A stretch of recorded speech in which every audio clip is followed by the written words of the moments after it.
Namaste and welcome, friends. Just want to quick say thank you for bearing with me while I am filming here. I know I've got a very bright backdrop and whatnot. I'm helping my sister. She's back to work for the first time this week, and my brother-in-law is out of town doing a training, and so I am helping watch my beautiful newborn nephew. And so it's just easier for me to do it from home. So thank you for your patience and for allowing me to be in this space where I don't have as good as connectivity and a thing behind me.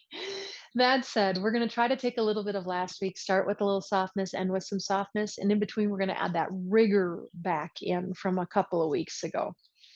So just find your upright posture, sitting in a way that's dignified. And take a few moments and notice your eyes. If the muscles around the eyes are tense, try to soften. And even though the eyelids are closed or mostly closed, we still have a really soft focus, almost like we're staring off into space.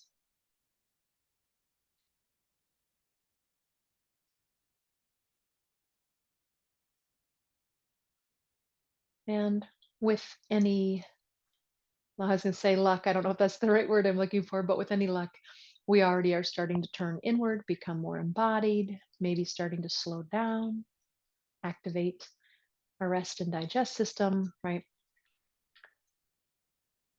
And we'll try to keep cultivating that as we move. Go ahead and open those eyes and come onto your back body. Have a block where you're going to be able to grab it.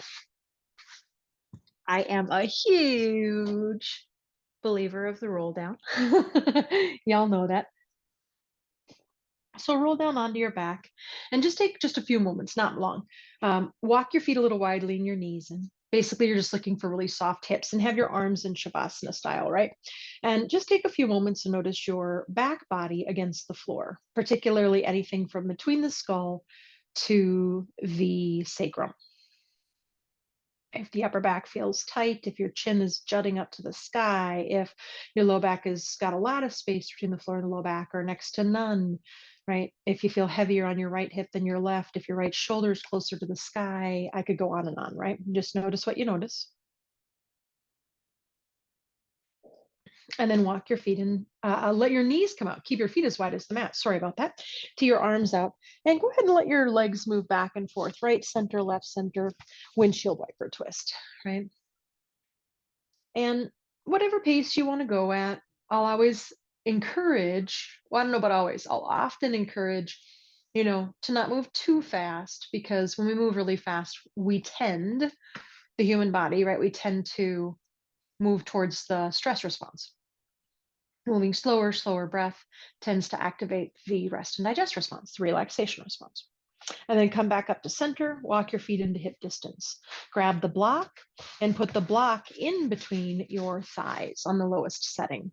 Have your arms Shavasana, right? And then go ahead and take an inhale. And with an exhale, gently, no more than 20%, probably even a little less than that, push into the block just enough to feel the inner groin. Do you get a sense of your pelvic floor? The low belly, right? The corset, and you'll exhale, you'll soften, and you'll inhale and you'll gently move in. So just do that a few times.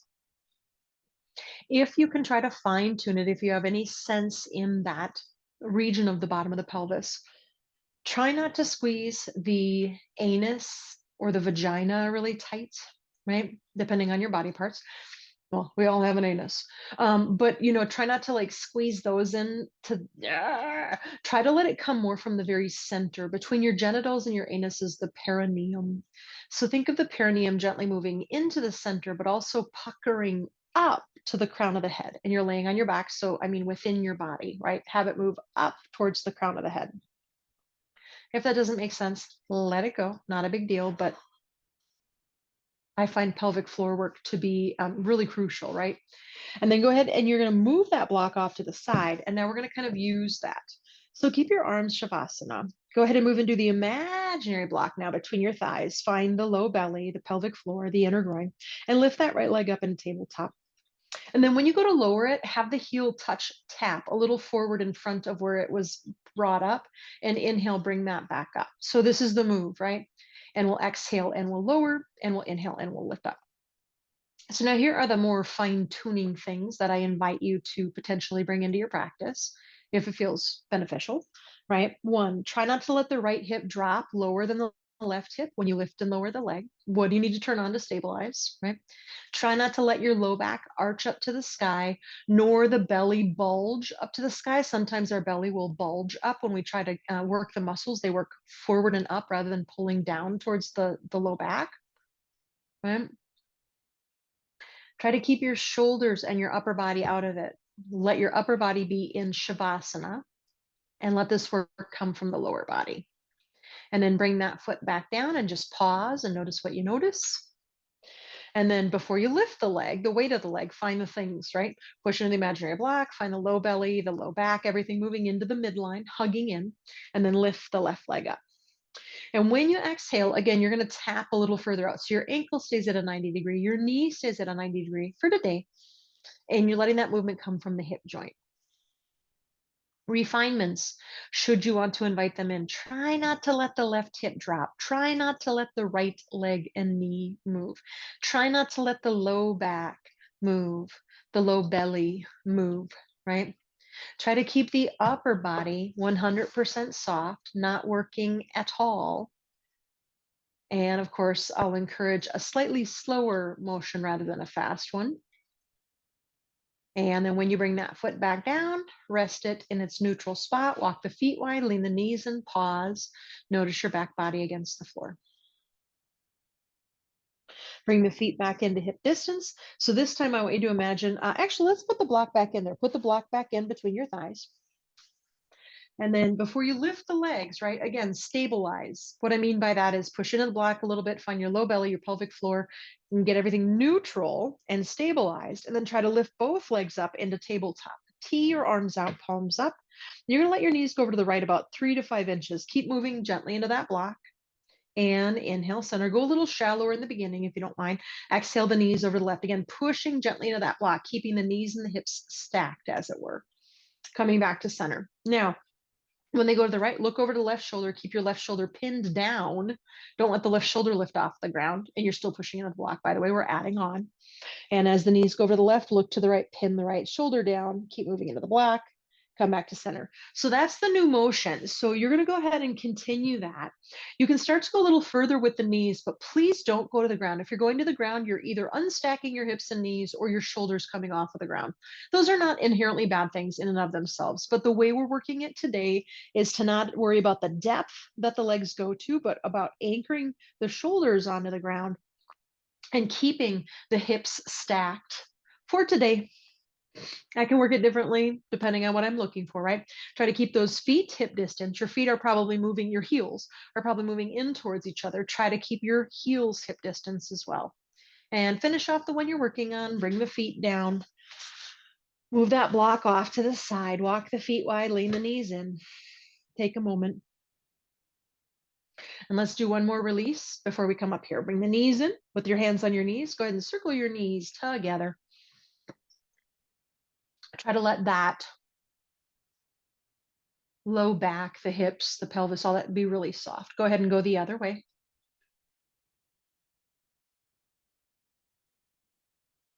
And then we're going to grab the backs of the thighs and rock up. So take your block in, and if it sticks on the sticky mat, you don't need to use your arms. Mine moves, so I'm going to hold it in and move my elbows a little bit back. My feet are in front of me, much like it would be if I was going to be doing like boat pose or something like that, the beginning of it anyway, right? And then I'm going to hold that block in or pin it as I start to move back. So it's at the top of my sacrum, right? My back is on the lowest setting and I'm literally laying on it on the top. My top of my sacrum is laying on the block. Now you might have to keep holding it. You might reach your arms forward. I have to hold mine because mine wants to move, right? Take an inhale, and between your pubic bone and your navel is that low belly, about 2 inches beneath the belly button. Pull back, round your low back and pin the block. And then inhale, lift off of it just enough, right? That you still have some weight in it, but not too much. Exhale, pull the low belly 2 inches beneath your navel back and pin the block like you could crush the block. Inhale, I mean, not 120%, but you know what I mean? And do that, I don't know, maybe 3 or 4 more times following your breath. It's not a huge move, but when we have that prop to work with, for many of us, we're really going to feel the igniting, I'm going to call it, of the transversus abdominis. Come on up. Go ahead and release that block off to the side. You're going to cross your right shin in front of your left and get really tall and start to fold over and just soften in for a moment, allowing the stretch that happens in the pelvis, the hips, the buttocks, whatever you're feeling, right? Roll the body up, bring that block in. This time, probably the medium setting, maybe the low. I'm going to come back and I'm going to have it line up with about my kidneys or the bottom part of my rib basket, right? And as I lay back into it, I'm not going to bear my full weight into it. As a matter of fact, I have a block, an imaginary block between my hands. I'm going to try to pull up off of that a little bit, right? And then I'm going to twist over to the right and inhale back to center. And with an exhale, I'll twist over to the left. A couple of modifications. I can grab my legs and use my arms a little bit so that my core doesn't have to do my abdominals don't have to do everything by themselves. And you would just lift the opposite arm and move into the twist. I can keep my hands there and just simply twist my upper body a little bit, right? I can come up higher and just work from here. I can put the block on high. So there's so many ways to work this. Keep working it, my friends who are in the middle of it, right? And breathing. And again, I'm not bearing my full weight and just being lazy on the block. I'm trying to lift off of it. Put it this way. I usually do this on a Pilates ball, and I don't want the ball to be able to skitter away from me. I have it pinned in enough that it's not going to go anywhere, but I'm not squashing it down into the earth. I don't want my ball to pop. Come on up. Left shin in front of right. Get nice and tall and fold over those legs. Soften. And come on up. Let those legs come around behind you. A couple of cat cows. Hopefully that'll feel like a lovely abdominal stretch, amongst other things. But the reason we're doing it today is when you move into cow, you really stretch the front of the abdomen, which has been contracting a lot, right? If you want to circle the ribs and or the head or the tailbone, anything, right? Move around. And then walk your hands a little in front of your shoulders, curl the toes under, and make your way back. And downward facing dog. What part of your spine does not go into what I call neutral alignment? Neutral is not the only place you want to be. If you were there 100% of the time, your spine would be screwed and it would be really rigid, right? So it's not that. But do you have an awareness of when you have all of your natural curves in place? That's what I call the neutral spine. And can you find that here or work towards finding that here? For me, I'm very flexible in my low to mid back, right? And so I tend to let my belly and my ribs just drape down to the ground, and I go into too big of an extension in that area in my spine. So I need to put a little concentration on hugging my front belly and ribs up to my spine. A lot of people, their upper back rounds forward towards the front of their mat, and y'all need to try to pull that upper slash mid back in towards the front body. Inhale the right leg into the air behind you, step it forward. We're going to bring that left heel down and windmill up into warrior two. If you need to move the right foot to the left, anything you need, go ahead and take that. Sorry, hibiscus. And from there, we're going to go into a series where we come back in a reverse warrior. Moving forward into side angle. I'm right here if you don't know what these poses are. Moving into triangle. If you don't know what they are, though, you might go to a more beginning series and then come back to this at some point. Inhale into warrior two. And exhale, pivot down, step back. You can go to downward dog or, right, knees can be down or up, come through your push-up. Inhale into low cobra, upward dog. And exhale back into downward facing dog. So again, I'm not breaking this part down today. If you don't know sun salutations, push-up series, those kinds of things, go back and find a video that has that broken down. Inhale the left leg up into the air behind you. Exhale it forward between the hands, right heel down. Make any feet adjustments. Windmill, the right arm starts to come up into warrior two. And moving back into reverse warrior. Right hand down, left arm up. Come into side angle, left forearm on the leg. Right arm reaches all the way over and palm down. Coming into triangle, right fingertips reach up, left leg straightens, and inhaling into warrior two. Pivot the hands down, step back, downward dog, or push-up series. Any variation of the push-up series that works for you and your body. The one you brought today. And I like to remind people that can change. I usually start with the smaller movements, low cobra, knees down, warm my body up, and then I'll start to move into, quote, bigger movements. And then at some point in time, if I get tired and I lose my alignment, I'll go back to smaller movements again, right? So anything works is what I'm saying, and it can change throughout the class. Inhale the right leg up into the air behind you, and exhale, bring it forward. Left heel down, and come on up, left arm windmills, bringing you up into warrior two. Come back into reverse warrior. This time, once you get there, take a full breath. Inhale, any little fine tune adjustments you want to do. Exhale, explore and be curious, right? Moving into your side angle, sorry. And then once you get there, right, any head position, whatever adjustments you want, take a breath there and feel it out. Triangle. Get situated and then take a full breath. Warrior two. Get situated and take a full breath, right? Now you know the pattern. And then windmill down, either downward dog or push-up series. I'm going to go to downward dog. I already taught an hour class with this series involved in it. I don't need the extra stuff right now, right?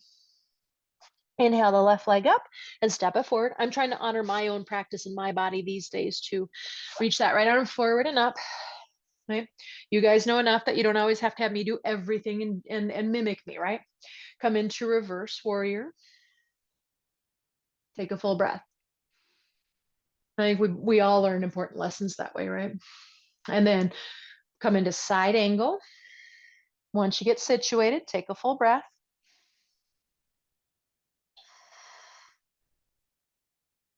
Coming into triangle.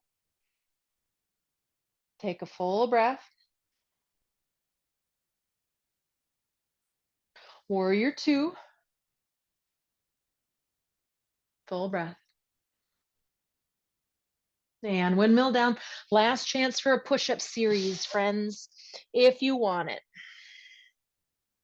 And I am going to have us all end up down on our bellies. So if you want to just stay down on your belly, if you want to go all the way back to downward dog and then come down to the belly, all of these things are just grand. Now let your elbows go wide. Have your hands stack and bring your forehead down. So we're going to do our cool down, as it were, from here. So we're going to mimic the shape of downward dog, but our arms are in a different position, right? Not downward dog, sorry. Low cobra. Press the feet down, press the pubic bone down, tone the belly up, and push your arms down just enough that you come up a little bit, right? And basically, we're in the same shape as low cobra. We just have our arms in a different position. And this one goes like this. Curl your toes under. Push your heels back. My knees come off the earth, by the way. And then I'm going to do a push-pull. I'm going to pull my hands back to my belly button. My belly button is going to pull forward to my hands. And I'm going to breathe, right? Shoulder blades a little down the back, and hopefully the front of your abdomen is getting a stretch. Now, walk your hands over to the right. I come down a little bit to do that. Slide your belly a little to the right, and then do the push-pull again. I'm going to pull my hands to my abdomen pulls to my hands. I push my left heel further back, and hopefully the left abdominal wall gets a little length in it. Coming back to center, over to the left. Again, both my arms and my belly scoot to the left. And then go ahead and push, pull, hands pull back, belly pulls forward.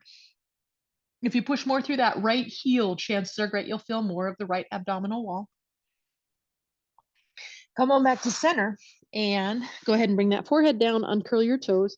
Let your feet go about as wide as your feet and your legs can go wide, feet about as wide as the mat or so. And then bend your knees and just let both shins move over to the right, center, and to the left. So it's windshield wiper from your back. And if you're watching me I apologize. I always contend with this table when I film here from the house. So you would go fully in. I just can't because the table's in my way. Hmm. When you feel complete with that, bring the legs down. You can leave them that wide or you can bring them closer together if that feels better in your body. And this is where we're going to take a few breaths from, as if it's our Shavasana. If you need to make adjustments to make it more comfortable, please do.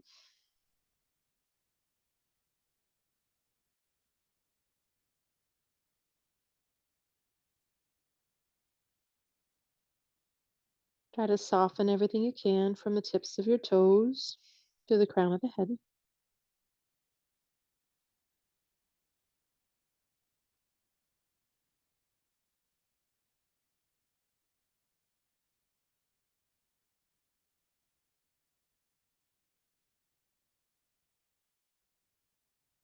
And then, my friends, we're just going to say namaste from here today. So you can just imagine, if you would like, that you brought your hands together in front of your heart and bowed your head in. And namaste. May you have a day filled with ease and beauty.